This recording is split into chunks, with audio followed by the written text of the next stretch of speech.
Good morning. My name is Dr. Trevor P. Castro. I'm President and CEO of Aphios Corporation. Today we're going to take a tour of the emptied facilities. I'm in the vestibule area now.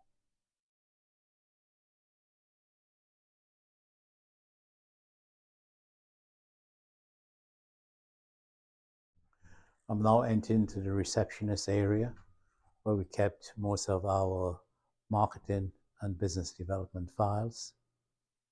And from there, I'm entering into room 10, which is the executive suite. Then to room 11, which is the conference room. Then to room 12, which are offices for scientists and engineers. Then into room 13, which is an office for regulatory and clinical trial personnel. Then to room 14, which is an office for business development and marketing. Then to room 15, which is our data storage and server room, also a library for all our laboratory notebooks. And then into room 16, which is our accounting office where we kept all our financial files. It's a secured office, like the previous office is also secured.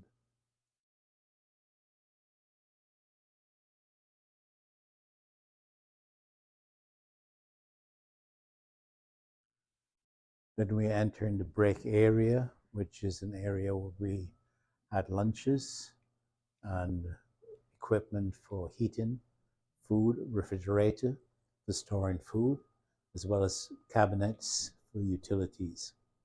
We now enter in the second hallway of the facility, which we have laboratories on our right-hand side and offices on our left-hand side.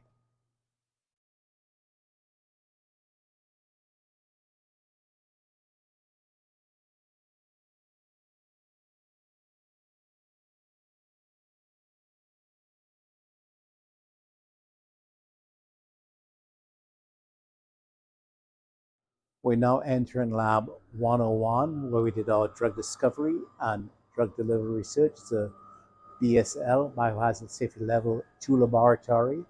Here's where we had all our research chemicals. Here's one of the remaining freezers in the laboratory. It's a -80 freezer for storing our marine microorganism library valued at $3 million. Then we see 2 organic fume hoods, which are still in place. We see the empty space for laminar flow hood, which has been removed. And we have laboratory benches, as well as on the left-hand side here, our wet area of the lab, where we have a sink and dishwasher and safety equipment for emergency eye wash, as well as for safety showers. In lab 101, around the air diffusion vent, you can see markings from lead contamination, and this is throughout this laboratory and other vents. Also in lab 101, you can see the water-stained tiles from leakage from the roof. This is true in other tiles, and we've had experience about 200 to 300 leaks over the last 30 years in both the laboratory and office facilities. We're now entering lab 102, which is a negative pressure lab. It's a biohazard level safety 3 lab in which we do our work with virology and mammalian cells. The pressure is monitored on a continuous basis so that we ensure that it's always under negative pressure.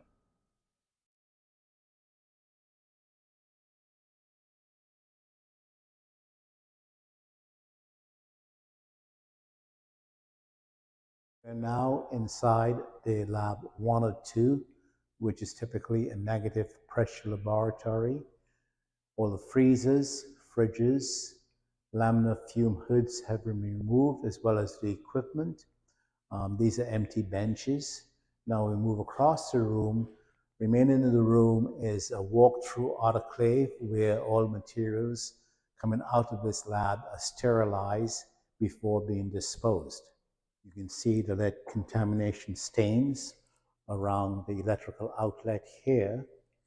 And you can also see the lead contamination stains above the door jamb after testing. This is room 19 for scientists and engineers. This is room 20 for scientists and engineers, primarily virologists. In this office, you'll see a longitudinal crack along the wall from the ceiling to the floor. This is office number 22 for scientists and engineers. Now entering the corridor for the third portion of the facility.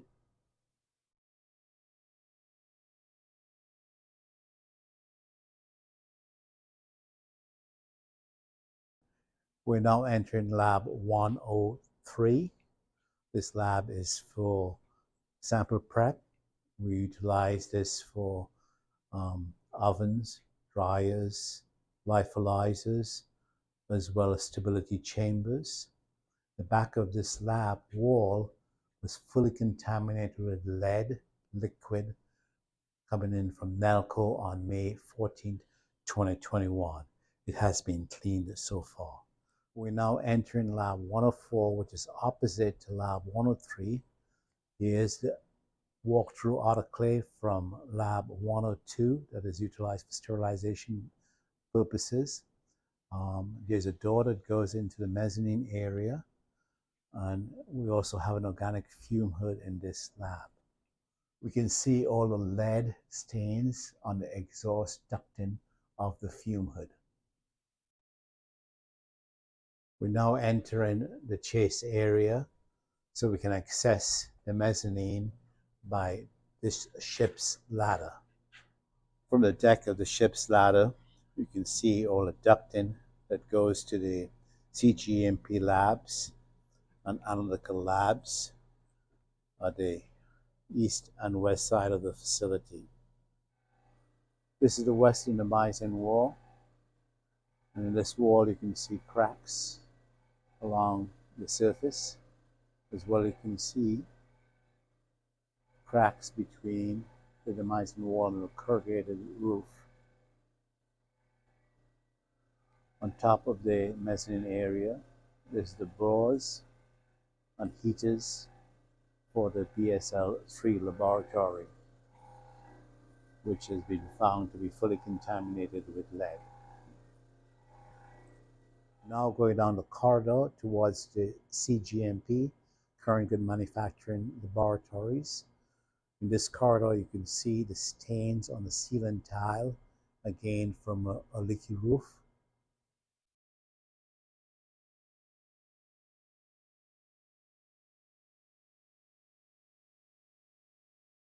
This is lab 105, which is an analytical chemistry lab that hosted our LCM SMS unit as well as HPLC units. In this lab, you can see here the lead contaminated air vent. We're now entering the hallway of the cGMP laboratories, which are under positive pressure.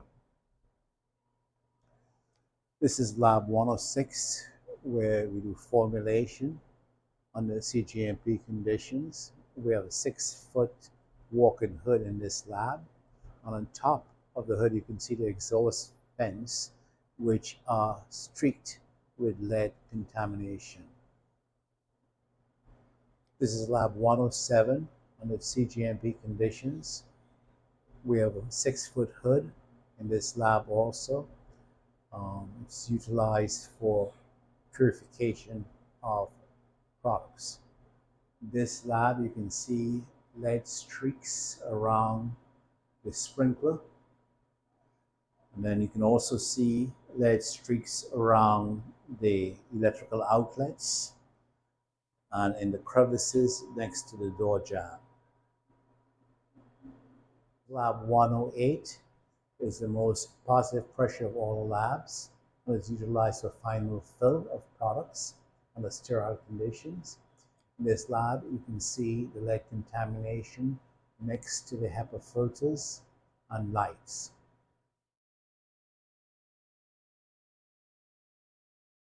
This is room 110, which is a cold storage room that contains freezers and refrigerators, as well as the DEA stage. It's a secured room. You can see the cracks between the demising wall next to NELCO on the western side of the facility and the corrugated roof.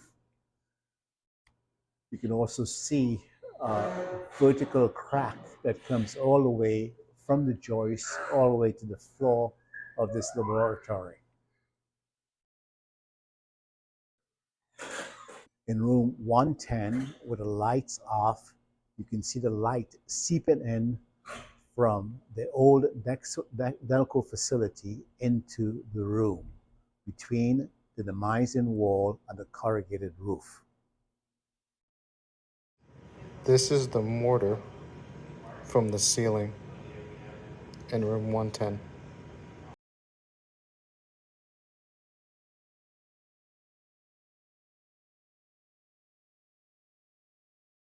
We're now entering room 111, which is the pilot plant. This is a pilot manufacturing unit, which we've seen our chiller. These are extractors, compressors, tanks, boilers. This is the compressor, air compressor, which supports the pilot manufacturing unit, as well provides, supplies the entire facility with compressed air. Here is a dryer that is utilized for drying compressed air. And in this area, we have flammable storage cabinets, which have been removed into commercial storage. And we have organic waste drums, which are waiting disposal. This is grit from the ceiling in the pilot plant. You can also see the separation between the demising wall and the corrugated roof. This is an area where we had a lot of lead contamination coming over on May 14, 2021. In the pilot plant with the lights off, you can see lights seeping in over the walls between the corrugated roof from the western side of our facility adjacent to the old NELCO facility.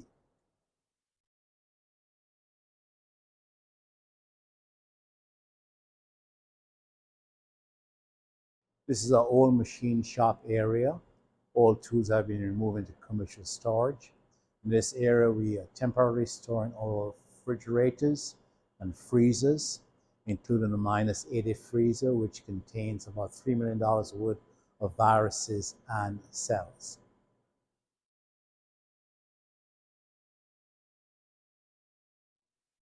In this area, we have a DEA cage, which is utilized to store our Schedule 1 materials in a refrigerator. Here are the electrical panels, and you can see the lead-laden dust in the panels.